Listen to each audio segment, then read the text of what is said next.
Bismillahirrahmanirrahim. A'udzu billahi minasyaitonir rajim. Bismillahirrahmanirrahim. Assalamualaikum warahmatullahi wabarakatuh. Alhamdulillahi rabbil alamin. Wassalatu wassalamu ala asyrafil anbiya'i wal mursalin wa ala alihi wa sahbihi ajma'in. Rabbi shrah li sadri wa yassir li amri wahlul 'uqdatam min lisani yafqahu qawli. Rabbi zidni ilman warzuqni fahman. Alhamdulillah, sama-sama panjatkan kesyukuran kepada Allah Subhanahu Wa Taala.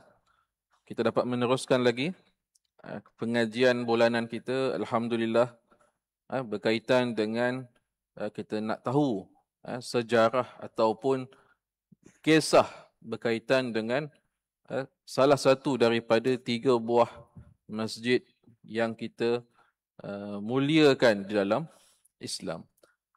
Tidak lain dan tidak bukan ialah berkaitan dengan Masjid Al-Aqsa.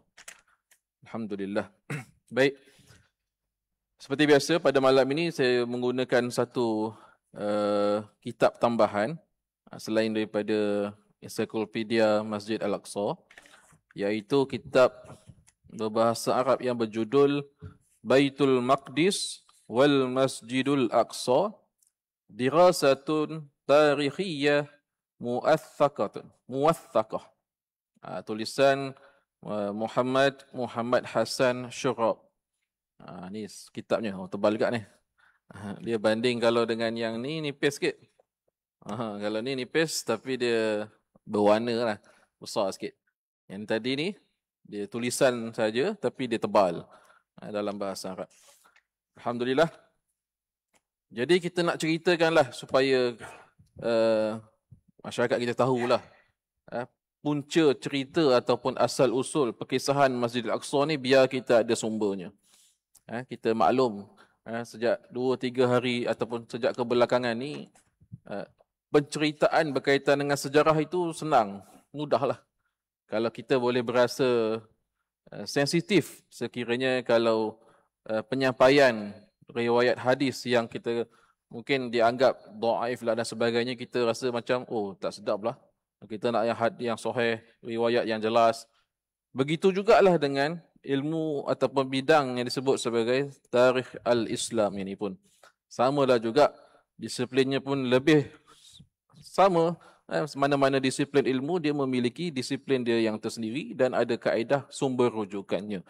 Jadi mudah-mudahan pada malam ini kita dapatlah mengetahui kisah tentang Masjidil Aqsa yang tidak hanya kita bergantung ataupun berikut-ikutan semata-mata berdasarkan sentimen, berdasarkan kepada kempen, berdasarkan kepada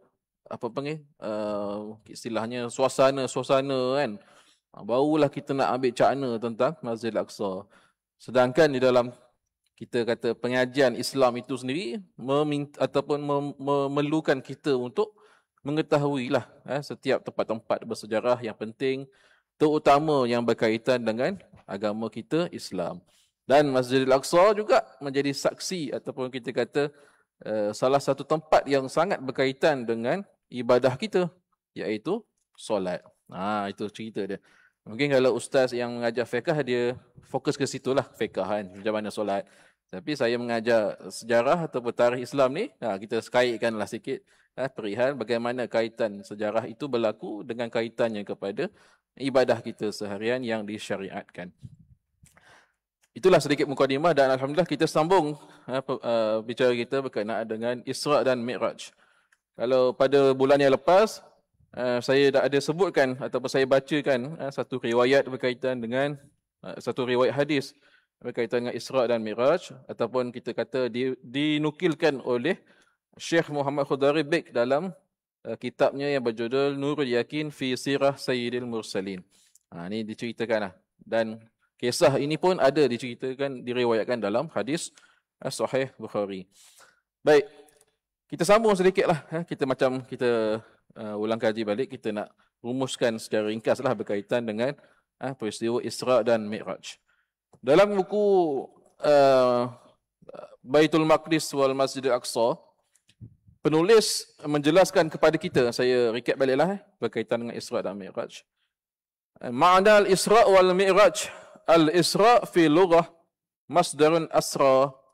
Maksudnya Isra dari sudut bahasa dia adalah kata dasar, kata terbitan daripada kalimah asra. Wa huwa sayrul ammah al-lail. Maksudnya berjalan malam. Yuqalu asrahu wa asra bihi. Saya berjalan malam bersama dengannya. Wasara wa asra bermakna wahid. Maksudnya itu adalah asal usul daripada perkataan al-Isra. Inda jumhur ahli lughah wa ba'dhum yufarriq fayaqulu asra sara min awwalil lail. Ada pandangan ahli bahasa mengatakan kalimah asra bermaksud berjalan pada permulaan malam. Dan kalimah sara iaitu berjalan ataupun berjalan pada penghujung malam. Jadi maksudnya perbezaan ini tetap membawa maksud al-Isra adalah berjalan malam.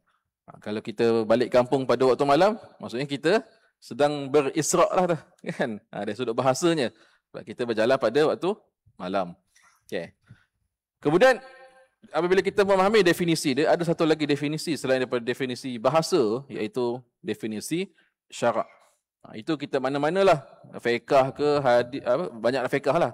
Kita ada ta'rif bahasa dan ta'rif syarak. Kan?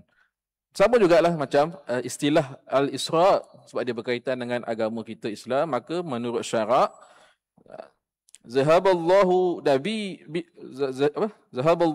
bi nabihi Muhammad sallallahu alaihi wasallam minal Masjidil Haram bi Makkah ila al-Masjidil Aqsa bil Quds lailan thumma ruju'ihi min lailatihi raqiban al-buraq wa yusahbuhu Jibril alaihi salam.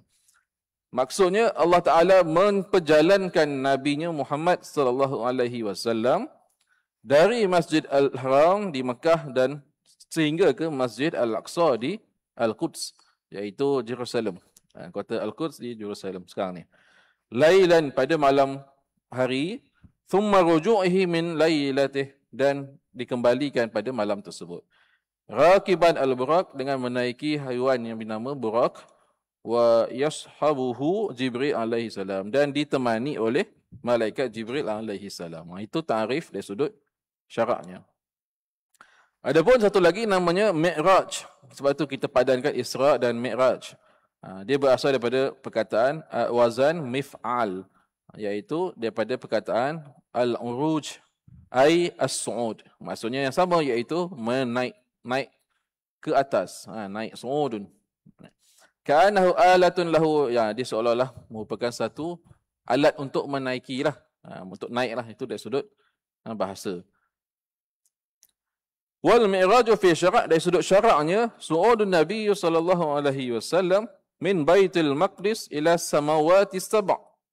Nabi SAW dinaikkan, diangkat daripada kawasan yang di Baitul Maqdis itu ke langit as-samawati sab', ke 7 lapis langit. Wa ma fawqaha, bahkan melangkau daripada ke-7 langit tersebut. Haitsu faradallahu alaihi, ketika mana pada ketika itu Allah Taala memfardukan kepada baginda, wa ala ummatihi, dan ke atas umat-umat baginda, as-salawatul khams, solat 5 waktu. Wa auha ilaihi ma auha, dan juga wahyu-wahyu yang Allah Taala wahyukan kepada baginda. Thumma ruju'ihi ila Baitul Maqdis, dan kemudian baginda dikembalikan ke Baitul Maqdis. Baik. Kemudian kita lihat hukumul Isra wal Mi'raj. Kalau orang kita kata apa hujahnya, maka kita boleh jawab dari sudut penghujahan Isra dan Mi'raj itu, sebab ada yang pelbagailah cubaan atau tafsiran, terutama golongan yang kita kata bukan Islam. Golongan-golongan terutama yang anti hadis. Mereka cuba nak merasionalkan, cuba nak kita kata nak jelaskan Isra dan Mi'raj ni mengikut kepada pemahaman mereka. Sedangkan benda-benda berkaitan dengan ghaibiyat ataupun sam'iyat, benda-benda yang di luar jangkauan pemikiran kita, adalah kita kena bergantung kepada nas-nas yang kita pegang, Al-Quran dan Sunnah. Sebab itu dalam perkara-perkara gaib kita sebut sebagai as-sam'iyat. As-sam'iyat. Malaikat, syurga, neraka, sirat, apa semua tu as-sam'iyat. Kenapa? Kerana kita percaya semua itu kewujudannya, kebenarannya adalah berdasarkan kita sama', kita dengar. Kita dengar daripada mana? Dengar daripada bacaan hadis dan Al-Quran. Bukan daripada kita reka-reka sendiri. Baik. Jadi daripada berkaitan dengan Al-Isra, sabitun bil Quranil Karim. Sabit, kewujudan yang berlakunya itu sabit. Ada di dalam Al-Quran. Sebagaimana yang kita semua maklum, yang terdapat di dalam surah Al-Isra ayat yang pertama. Allah jelas-jelas menyebutkan tentang perkara tersebut. Kita pun dah bincangkan sebelum ni. Wal Isra sabitun aidan. Al-Quran dah sabit. Kemudian sabitun aidan fi jami'i kutubil hadis. Bahkan di dalam kitab-kitab hadis pun sabit. Maksudnya benar-benar berlaku dan terjadi. Wa fi muqaddimatiha sahih al-Bukhari wal Muslim. Yang utamanya adalah kedua-dua kitab hadis sahihain atau Al-Bukhari dan Muslim menyebutkan, meriwayatkan tentang wujudnya ataupun sabitnya Isra dan sabitnya Isra itu. Wa ruwiya an adad kabir min as-sahabah, bahkan ia diriwayatkan oleh ramai sahabat. Maksudnya sahabat-sahabat yang lain ramai yang mengetahui tentang terjadinya peristiwa Isra itu. Fa huwa minal mutawatir bihadzal wajh. Ia adalah diangkat sebagai mutawatir. Kalau dalam hadis mutawatir ni adalah yang banyak diriwayatkan. Maksudnya nak mengingkari ataupun nak mendustakan itu sukar. Kerana ramai sahabat yang meriwayatkan. Ini kita pegang ni, kita bincangkan perkara ni supaya kita pegang benda ni dan kita ingat sebagai satu pegangan kita. Sekarang ni kita bimbanglah fahaman yang macam saya sebut tadi tu, mereka akan cuba nak menggugat benda-benda yang bersifat seperti sam'iyat ini. Wa'iyyazubillah. وقد أوصل بعضهم الصحابة الذي رواه إلى 45 صحابيا. Lebih kurang 45, lebih kurang 45 orang sahabat yang meriwayatkan tentang Isra. Kan? Bina'un ala zalika fal imanu bil Isra wajibun, maka beriman dengan Isra itu adalah wajib. Wa juhuduhu yukhraju an millatil Islam li'annahu inkari li nasil Qur'anis sahih. Inkari li nasil Qur'anis sahih. Maksudnya kalau mengingkarinya, maka dia mengeluarkan seseorang itu daripada Islam kerana mengingkari apa yang disebutkan di dalam Al-Quran secara jelas. Wa khalqul ijma'il ummah, dan ia telah mengingkari ijma' ummah alladhi lam yu'rafu lahu mukhalafun minal muslimin kafah, yang tidak didapati orang lain pun, apa kita kata, tak ada seorang pun yang bercanggah tentang perkara kebenaran Isra itu. Maka kalau dia bercanggah, maka dia dah terkeluarlah daripada kefahaman ataupun pegangan Islam yang benar. Itu cara kita nak memahami sabitnya peristiwa Isra itu. Maksudnya lepas ni, kalau kita ulang kembali kisah Isra dan Mi'raj, barangkali mungkin pada bulan Rajab akan datang, kita sambut Isra dan Mi'raj, maka kita akan kembali ingat bahawa Isra dan Mi'raj ni adalah satu perkara yang besar dan ia sebahagian daripada kepercayaan kita. Ammal Mi'raj fahuwa thabitun bi riwayat as-sahihah al-marwiyah fi sahihain wa fi ghairihima min musannifatil hadis. Sama juga seperti Al-Isra, thabit, riwayatnya adalah thabit dan sahih, diriwayatkan juga di dalam kitab Sahih Bukhari dan Muslim dan juga kitab-kitab hadis yang lain. Maksudnya apa? Kita boleh cari dalam kitab-kitab hadis ada disebut tentang peristiwa Mi'raj. Maksudnya samalah Isra dan Mi'raj.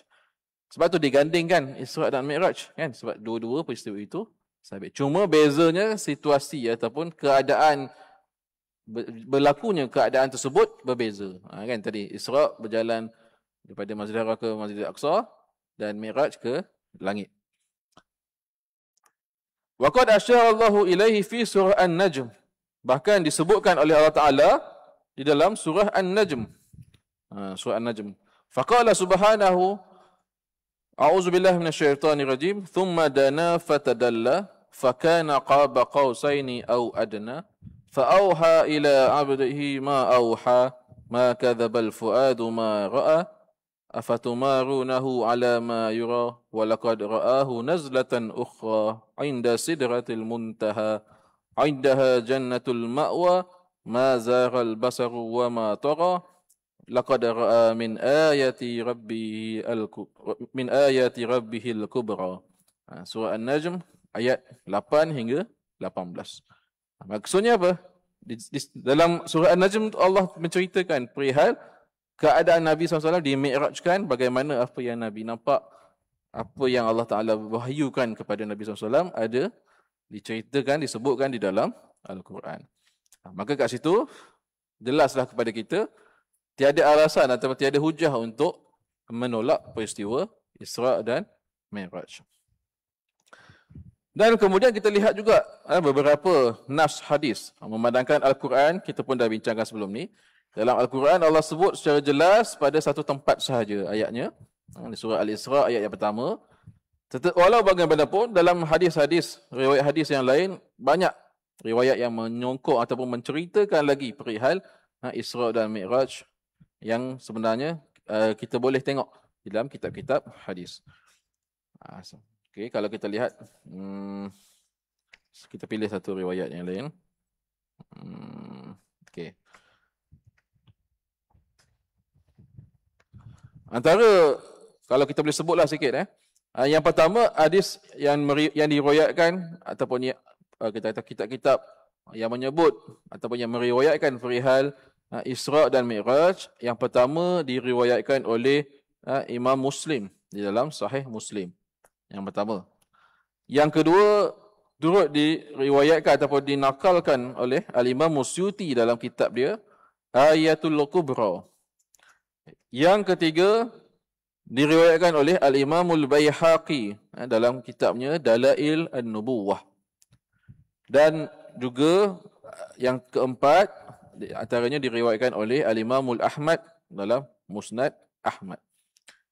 Itu antara empat kitab utamalah muktabar yang meriwayatkan perihal Isra' dan Mi'raj. Kita baca salah satu daripada riwayat tersebut. Diriwayatkan oleh Al-Baihaqi di dalam kitabnya Dalail An-Nubuwah, dan juga diikuti oleh Al-Imam At-Tabari dalam tafsir At-Tabari, menceritakan tentang peristiwa Isra' dan Mi'raj dalam satu riwayat hadis yang panjang.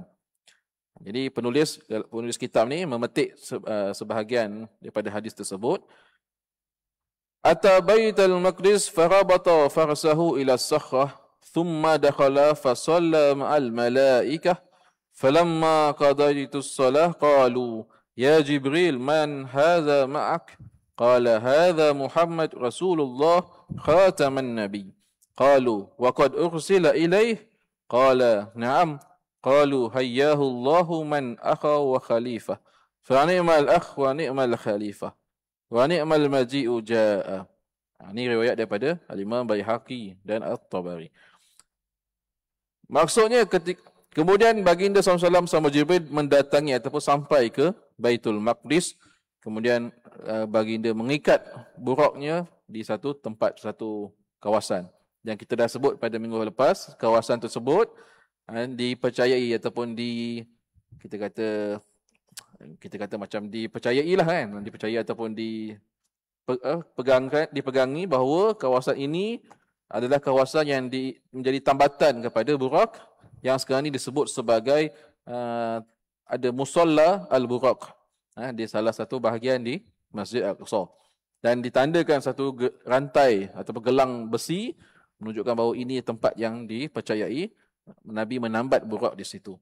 Kalau ada kita kesempatan pergi ke sana, berziarah Masjid Al-Aqsa, kita boleh tahulah, boleh nampak sendiri kesan-kesan sejarah tersebut. Thumma dakhala fa shalla ma'a malaikah. Kemudian Nabi SAW mendirikan solat bersama para malaikat. Kemudian setelah baginda menyelesaikan mendirikan solat, kemudian para malaikat itu bertanya kepada malaikat Jibril, ya Jibril, man haza ma'ak, siapa yang bersama kamu ini, wahai Jibril? Kemudian malaikat Jibril kata, ini dah dia Muhammad Rasulullah khataman Nabi, penutup sekalian Nabi. Kemudian para malaikat berkata kepada Jibril, adakah dia telah diutuskan? Ya. Malaikat Jibril kata, ya.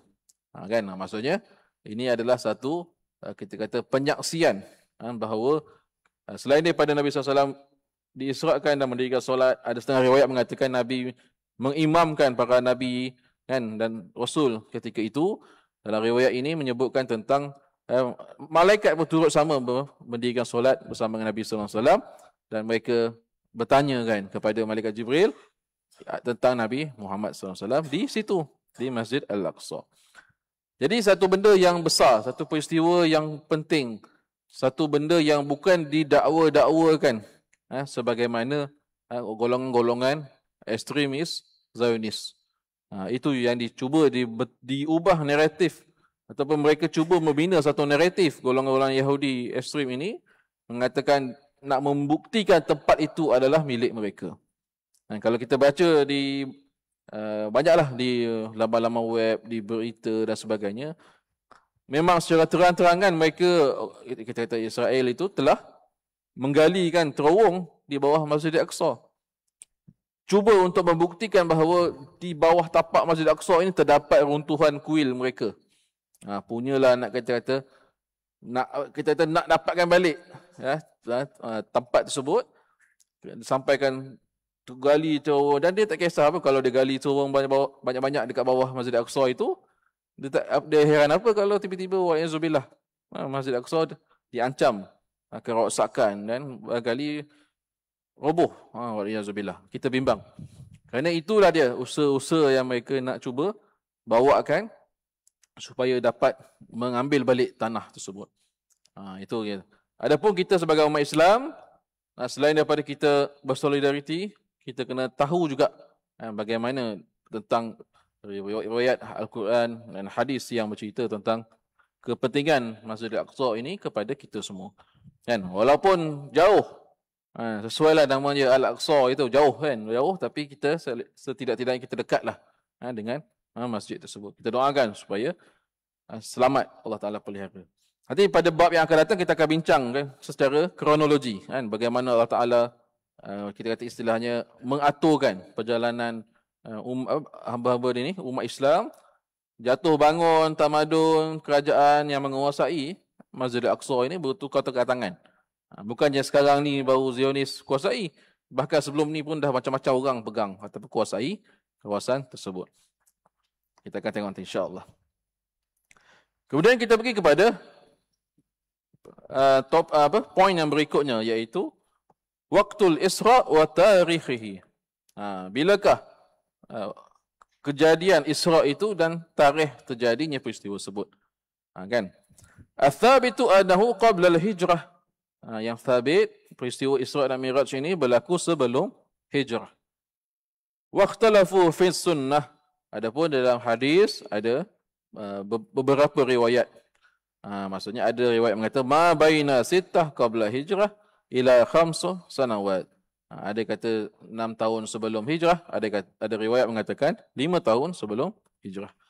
Wa rajjaha al-Qadhi Iyad, Imam Qadhi Iyad mentarjihkan, menjelaskan annahu qabla al-hijrah bi 5 sanawat, bi 5 sanawat. Isra dan Mi'raj berlaku 5 tahun sebelum hijrah. Ini telah ditarjihkan.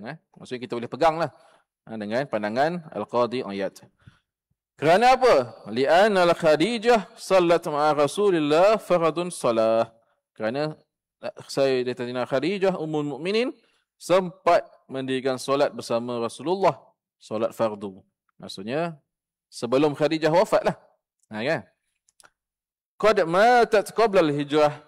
Sayyidatina Khadijah wafat sebelum hijrah bi 3 atau 5 sanawat, 3 atau 5 tahun sebelum hijrah. Maksudnya disesuaikan dengan tempoh masa hayat Khadijah sebelum beliau wafat, maka ketika itulah peristiwa Isra dan Mi'raj berlaku. Wala khilafu anna faridati solah lailatul Isra. Dan tiada khilaf juga bahawa kefarduan solat itu adalah berlaku pada malam Isra. Okey. Ni berkaitan dengan waktu dia. Qala Ibnu wa amma syahr, adapun berkaitan dengan bulan. Bulan bila? Yalah, kita kalau baca sirah ni pun, tarikh Maulid Nabi pun macam-macam riwayat ada kan. Tapi kita berpegang kepada ijma' semua 12 Rabiul Awal. Tapi setiap tahun akan keluar kan khilaf-khilaf ni, tapi tak ada masalah, kita raikan lah. Itu adalah hasil daripada kajian ilmiah ulama-ulama kita. Sama juga macam Isra' dan Mi'raj, Syahr, pada bulan Isra' dan Mi'raj itu, faqalu, ada segolongan ulama mengatakan pada Rabiul Akhir. Wa Rabiul Awal pun ada juga riwayatnya, wa Rajab wa Ramadan. Maksudnya ada 4 bulan. Ini semua ada bersandarkan riwayat. Ini nanti saya akan jelaskan. Qala As-Suyuti, Al-Imam As-Suyuti mengatakan wal masyhuru annahu fi Rajab. Jadi siapa yang kita pegang, kita menyambut ataupun mengingati Isra' Mi'raj bulan Rajab, maka jawabnya adalah kita berpegang ataupun kita memilih pandangan Al-Imam Suyuti. Beliaulah yang mengatakan ataupun mentarjihkan bahawa Isra' dan Mi'raj adalah pada bulan Rajab. Maksudnya kita tak boleh nak menafikan perbezaan riwayat itu. Kan? Samalah juga macam Maulid Nabi. Tapi kita pegang dan berdasarkan hujah kita. Itu kita kata disiplin. Disiplin. Sebab apa kalau kita baca buku-buku di luar sana, tak ada bincang tentang perkara ini. Kerana itu adalah kita kata bacaan umum. Kan? Bacaan kepada orang awam. Adapun kalau untuk kita belajar, untuk mengkaji, untuk kita kata mengetahui lebih lanjut lagi tentang perkara yang kita dah maklum, maka kita akan jumpalah riwayat-riwayat seperti ini. Dan barulah kita tahu sebenarnya bukan seorang dua yang membawa riwayat ini, tapi ramai ulama-ulama yang membawa. Termasuklah yang berlaku dengan Isra' dan Mi'raj. Okey, bulan Rajab disebutkan ataupun dirumuskan, ditarjih oleh Al-Imam Suyuti. Wa ikhtalafu fil lailah. Malamnya pula. Bila? Malam bulan bila? Kan? Malam ke berapa? Sama juga. Banyak juga riwayat. Ulama riwayat mengatakan 17 Ramadan, 27 Rabiul Akhir. Wa amal yaumul ladzi asfarat anhu hazihi lailah fahuwa yaumul isnain, pada hari Isnin. Maksudnya kalau 27, kita kata maksudnya kalau kita yang pegang berkaitan dengan 27 Rajab adalah bersandarkan kepada riwayat Imam Suyuti yang dijelaskan oleh Imam Suyuti, dan juga pada malam waktunya tersebut terjadi Isra' dan Mi'raj adalah pada malam hari Isnin. Lailah fahuwa yaumul itsnain. Itu dari sudut riwayatnya. Kalau kita nak cuba kita buka Google, cuba padankan 27 Rajab. Kita kena cek lah tahun Masihi. Tahun Masihi berlaku Isra' dan Mi'raj tu 5 tahun sebelum Hijrah. Bolehlah cek berapa padanan dia. Tapi kita kata dari sudut itu adalah sebagai kita kata semakan sahaja. Adapun riwayat ini banyak. Jadi kita tak boleh nak absolutkan fakta ini sebab dia riwayat banyak. Tapi kejadiannya, kebenaran peristiwa itu adalah terjadi. Kan? Baik. Sebab itu dia berbeza. Kalau sebagai kita nak jelaskan sedikit lagi. Kalau kita bincang tentang sejarah, kan? Sejarah, mesti ada yang berpandangan bahawa sejarah itu mestilah objektif, mestilah kena tepat. Kan? Tapi hakikatnya kalau kita bincang, kita belajar sejarah yang sebenarnya, kita tak dapat lari daripada khilaf-khilaf seperti ini. Kan? Sebab yang membawa idea ataupun pandangan, fahaman sejarah itu mestilah tepat, mestilah absolut, mestilah jelas faktanya, itu adalah daripada kita kata para sejarawan daripada barat. Mereka nak cuba nak menjadikan sejarah ini seperti mana kimia, bio, fizik, matematik. 1 tambah 1, 2. Macam itulah sejarah. Mereka cuba nak applykan benda itu. Adapun hakikatnya sejarah ataupun tarikh ini adalah berdasarkan riwayat. Banyak riwayatnya kan. Jadi kat situ kita ada konflik lah. Kadang-kadang kita nak jadi ahli kimia kan. Nak ikut fakta jelas apa semua tarikhnya biar detail-detail. Tapi last sekali kita akan jadi hampa kerana banyak benda yang kita tak dapat sebab riwayat-riwayat tu banyak sangat. Jadi bila orang yang berada dalam disiplin ilmu tarikh atau sejarah ini, dia akan mengetahuilah perkara ini. Dan kita hanya boleh pilih riwayat ataupun fakta yang hampir ataupun yang ijma', yang disepakati, yang sesuai. Jadi kita pilih di situ. Bukannya kita nak menafikan fakta-fakta ataupun riwayat-riwayat yang lain. Ni bincang sikitlah tentang sejarah. Samalah juga kembali kepada Isra dan Mi'raj ini. Ni kita kena faham. Okey. Kemudian kalau kita lihat berkaitan dengan apa yang disebutkan oleh Al-Imam Ibn Kathir dalam tafsirnya, fi khitamil ahadith Asra wal Mi'raj allati dzakaraha fi tafsirihi suratul Isra. Al-Imam Ibn Kathir menukilkan hadis juga berkaitan dengan tafsiran surah Al-Isra. Kalau kita baca tafsir Ibn Kathir, buka surah Al-Isra, kita akan lihatlah Al-Imam Ibn Kathir pun menukilkan riwayat hadis yang berkaitan dengan peristiwa Isra dan Mi'raj. Dan dipetik di dalam buku kitab ini, Al-Imam Ibn Kathir mengatakan, wal haqu annahu alaihi salam usra bihi yaqazatan la manaman. Al-Imam Ibn Kathir jelaskan dalam kita kata komen riwayat tersebut. Dan yang benar, maksudnya dah dijelaskan, ditarjih oleh Imam Ibn Kathir ketika beliau mentafsirkan surah Al-Isra itu, ayat surah Al-Isra yang pertama tu. Yang benarnya adalah annahu alaihi salam, iaitu Nabi SAW, usra, diisrakan, yaqazatan, berjaga. Maksudnya Nabi sedar. La manaman, bukan dalam keadaan tidur. Ini pun ada khilaf juga. Ada pandangan mengatakan bahawa Nabi SAW diisrakan dalam keadaan tidur. Maksudnya rohnya sahaja. Ada mengatakan Nabi Isra' sedar, fizikalnya, tubuhnya ikut sekali. Itu kita kata khilaf sudut riwayatnya. Kejadian itu benar-benar berlaku. Min Makkah ila Baitul Maqdis. Isra'kan dari Makkah ke Baitul Maqdis. Raqiban al-Buraq, menaiki Buraq. Falamma intaha ila al-babil masjid. Rabatat dabatu indal bab wa dakhalahu. Macam kita sebut tadi, Nabi sampai ke Masjid Al-Aqsa, Nabi menambat Buraq di satu kawasan. Kemudian Nabi masuk ke dalam masjid. Fa shalla fi qiblatih tahiyatul masjid rak'atain thumma utiya bil mi'raj. Kemudian Nabi SAW masuk ke kawasan masjid, kawasan inilah kawasan Masjid Al-Aqsa itu, Nabi solat tahiyatul masjid 2 rakaat, kemudian baginda dimi'rajkan. Wa huwa kasulamu dhu darajin yurqa fiha. Ini menurut Ibn Kathir. Ibn Kathir meriwayatkan bahawa ketika Nabi mi'raj itu, Nabi didatangkan Allah seperti tangga, kasulam, wa huwa kasulam. Maksudnya seolah tangga. Dhu darajin yurqa fiha. Kemudian Nabi pun melangkahlah naik ke dimi'rajkan dalam keadaan sebegitu. Saya nak baca jelas-jelas pun takut kita faham macam mana yang kita nampak kan. Ni di luar imajinasi kita lah. Tetapi riwayat yang menceritakan itu adalah seperti itu. Okay. Fasa'ada fihi ila sama'i dunya thumma ila baqiyatis samawat. Dan begitulah Nabi sampai ke langit dunia, kemudian sampai ke langit di Sidratul Muntaha.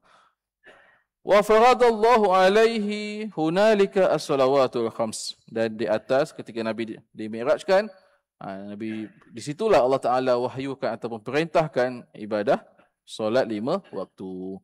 Berkaitan dengan Nabi turun berjumpa Nabi Musa kan. Itu kisah yang masyhur. Nabi minta dikurangkan sehinggalah jadi solat 5 waktu sahaja.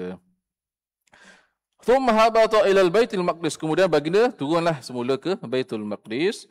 Wa habata ma'ahu al-anbiya fa shalla bihim. Kemudian para nabi pun turun sama. Yang Nabi jumpa di langit itu, nabi-nabi semua turun. Fa shalla bihim fihi lamahanatis shalah. Kemudian para nabi yang bersama ketika itu pun mendirikan solat bersama Nabi apabila masuk waktu solat. Wa yahtamilu anha subhi min yauma izin. Boleh jadi pada ketika itu adalah masuk waktu subuh. Jadi yang penting peristiwa Isra dan Mi'raj ini berlaku pada satu malam. Nabi pada waktu malam hari, kemudian Nabi balik semula pada waktu hari yang sama. Wa minan nas man yaz'amu annahu ummuhu fi sama'i walladhi tazaharat bihi riwayat. أنه بيت المقدس ولكن في بعضها أنه كان أول دخوله إليه والظاهر أنه بعد رجوعه إليه لأنه لما مر بهم في منازلهم جعل يسأل عنهم الجبريل واحدا واحدا وهو يخبره بهم. Ini ceritalah tentang bagaimana kita kata keadaan riwayat apa kita kata bagaimana Nabi SAW bertemu dengan para nabi, setiap tingkat langit itu ada riwayat dalam hadis. Okey. Banyak lagi sebenarnya. Summa kharaja min Baitul Maqdis farakibal Buraq wa ada ila Makkah. Kemudian setelah itu Nabi naik balik Buraq, kemudian pulang semula ke Makkah. Kan pada hari yang sama. Okey, jom kita tengok sini sikit.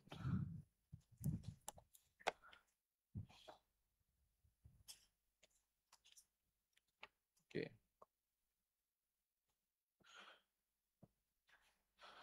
Pada malam itu juga Rasulullah kembali ke bumi. Keesokan harinya, setelah selesai di Isra' dan Mi'raj, baginda berangkat menuju ke tempat orang Quraisy berkumpul. Ini tambahan daripada Syekh Khudari Bek. Lepas habis selesai Nabi Isra' dan Mi'raj, kemudian Nabi terus pergi berjumpa dengan kaum Quraisy, pemimpin Quraisy.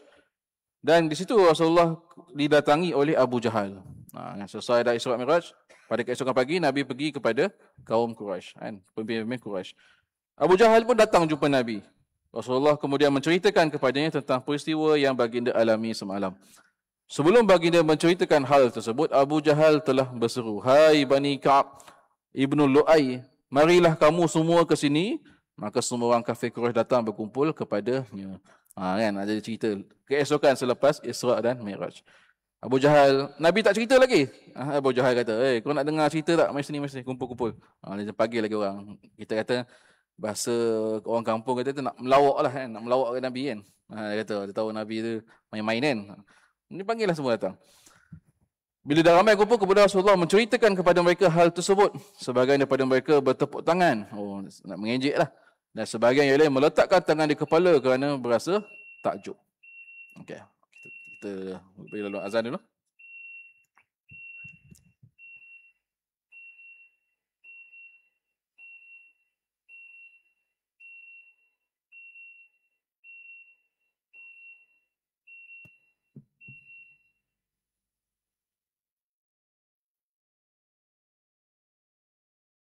Allahu Akbar,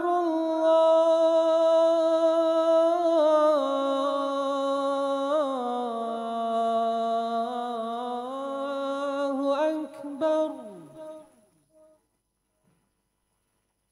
Allahu Akbar,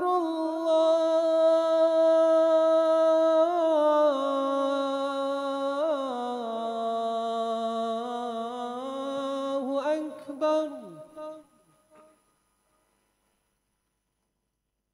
Ashhadu an la ilaha illallah.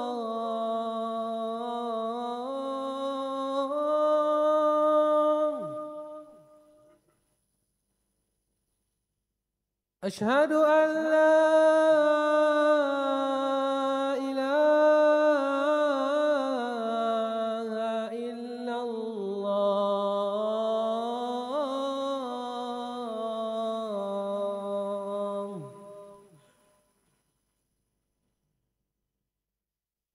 Ashhadu anna Muhammadar Rasulullah.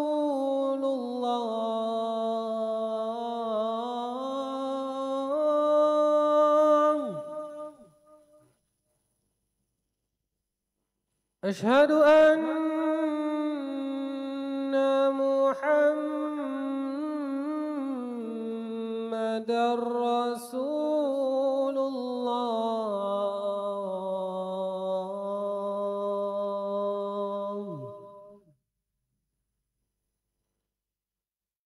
حي على الصلاة،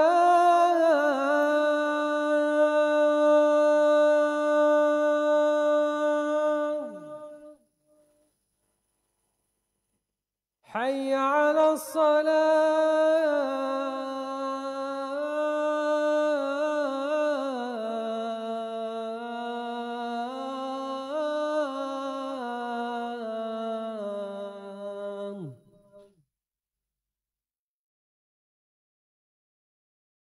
حي على الفلاح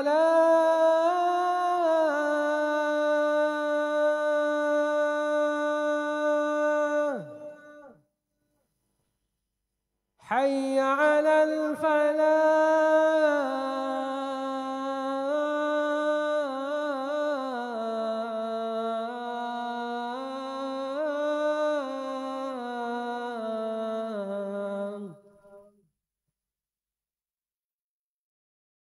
الله أكبر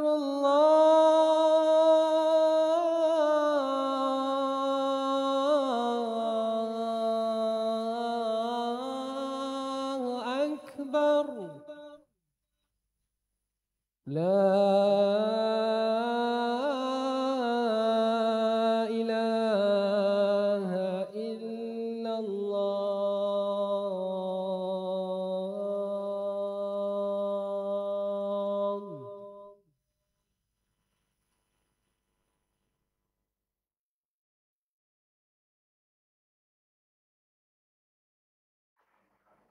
Baik. Kemudian setelah mereka semua berkumpul, kaum Quraisy berkumpul kepada Nabi, melingkunglah, duduk dengar, nak dengar apa cerita kan. Kemudian Rasulullah menceritakan kepada mereka, ada yang rasa takjub, ada yang rasa mengejek-ngejek dan sebagainya. Ternyata peristiwa itu mengakibatkan orang-orang yang masih lemah imannya murtad. Pada ketika itu juga, ada yang baru masuk Islam, bila dengar Nabi SAW mengalami Isra dan Mi'raj, mereka terus murtad. Kan? Macam tak percayalah kan. Di luar logik akal mereka. Selepas itu orang ramai bergegas menemui Abu Bakar As-Siddiq. Tetapi Abu Bakar berkata kepada mereka, jika benar Muhammad mengatakan hal tersebut, nescaya apa yang dikatakan itu benar. Mereka bertanya, adakah kamu percaya kepada ceritanya itu? Abu Bakar As-Siddiq menjawab, sesungguhnya saya percaya kepadanya lebih jauh daripada itu. Sejak itu Abu Bakar As-Siddiq digelar sebagai As-Siddiq. Kan, itu gelaran As-Siddiq yang diberikan kepada Sayyidina Abu Bakar. Kemudian orang-orang kafir mula menguji kebenaran cerita Rasulullah itu. Mereka bertanya tentang keadaan Baitul Maqdis. Pada ketika itu ada beberapa orang di antara mereka pernah melihat Baitul Maqdis, sedangkan baginda belum pernah melihatnya. Allah Ta'ala menampakkan Baitul Maqdis kepada Rasulullah sehingga baginda dapat menggambarkan kepada mereka pintu demi pintu dan tempat demi tempatnya. Mereka bertanya mengenai spesifikasi, memang benar, sekarang cuba kamu beritahu kami tentang rombongan ekspedisi kami. Maksudnya ketika Isra Mi'raj itu ada rombolan kafilah yang sedang pulang daripada Masjidil Aqsa ataupun Al-Quds itu. Jadi kita kata Nabi, mereka bertanya kepada Nabi, adakah waktu itu ada kafilah yang sedang pulang daripada Al-Aqsa? Maka mereka kata ya. Baginda kata ya. Kan? Rasulullah kemudian memberitahu mereka tentang jumlah unta yang dibawa oleh kafilah. Maksudnya Nabi SAW boleh cerita detail. Tanyalah macam mana pun, nak tanya tiang, Nabi boleh jawab. Nak tanya tentang kafilah yang pergi ke sana, Nabi boleh jawab. Semua Nabi SAW boleh menjawabnya dengan wahyu daripada Allah Ta'ala. Pada hari yang telah diisyaratkan oleh Rasulullah, mereka keluar menuju ke kawasan lembah. Kemudian salah seorang daripada mereka berkata, demi Allah, memang benar sekarang matahari telah terbit. Sementara yang lain berkata, demi Allah, cuba lihat rombongan kita telah tiba dan yang paling depan adalah unta yang paling muda, sama seperti apa yang diceritakan oleh Muhammad. Maksudnya apa yang Nabi ceritakan, Nabi jawab soalan-soalan kaum Quraisy ketika itu, Nabi jelaskan, dan apabila kafilah itu balik semula ke Mekah daripada Al-Aqsa, sama seperti mana yang Nabi ceritakan. Benarlah. Namun kenyataan tersebut hanya membuatkan mereka semakin ingkar dan sombong sehingga akhirnya mereka berkata ini adalah perbuatan sihir, sihirun mubin, sihir yang nyata. Maksudnya apa? Dari sudut dalam peristiwa ini Allah Ta'ala dah bagi bukti jelas kepada mereka, tapi mereka masih lagi berdalih-dalih mengatakan Nabi SAW adalah penyihir. Semua ini adalah sihir menurut mereka. Pada hari setelah malam Rasulullah melakukan Isra dan Mi'raj, Malaikat Jibril datang untuk mengajarkan cara solat dan ketentuan waktu pelaksanaannya kepada baginda. Malaikat Jibril memberikan contoh kepada Rasulullah, baginda melaksanakan solat 2 rakaat waktu fajar, 4 rakaat waktu matahari tergelincir, 4 rakaat ketika waktu asar, 3 rakaat waktu matahari tenggelam dan 4 rakaat ketika waktu isyak. Sebelum disyariatkan ibadah solat 5 waktu, baginda hanya melaksanakan solat 2 rakaat pada hari, pada siang hari, dan 2 rakaat 2 rakaat pada waktu pagi dan 2 rakaat pada tengah hari, seperti mana yang dilakukan oleh Nabi Ibrahim alaihi salam. Okey, jadi penutup kepada Isra dan Mi'raj, Nabi balik semula ke Mekah. Nabi ceritakan kepada kaum Quraisy. Ketika itu ada yang ingkar, ada yang beriman, bertambah kuat imannya seperti Abu Bakar Siddiq misalnya. Ada yang murtad pada ketika itu juga. Dan kemudian mereka mahu bukti-bukti, Nabi SAW menceritakan, dan ternyata bukti apa yang Nabi SAW bagi tahu itu adalah benar. Dan setelah dalam pagi waktu yang sama juga, ketika itu malaikat Jibril pun turun, bertemu dengan Nabi, mengajarkan tata cara solat, dan waktu-waktu solat itu 5 waktu semuanya pada keesokan hari selepas Isra. Maksudnya Nabi peristiwa Isra dan Mi'raj itu hanya menerima solat. Perintah solat itu Nabi terima waktu Mi'raj. Tata cara solat itu diajar oleh malaikat Jibril selepas daripada Isra dan Mi'raj. Pada keesokan harinya barulah malaikat Jibril tunjuk kepada Nabi, ajar kepada Nabi, okey, waktu Zuhur, Subuh, Asar, Isyak semua pada selepas Isra dan Mi'raj.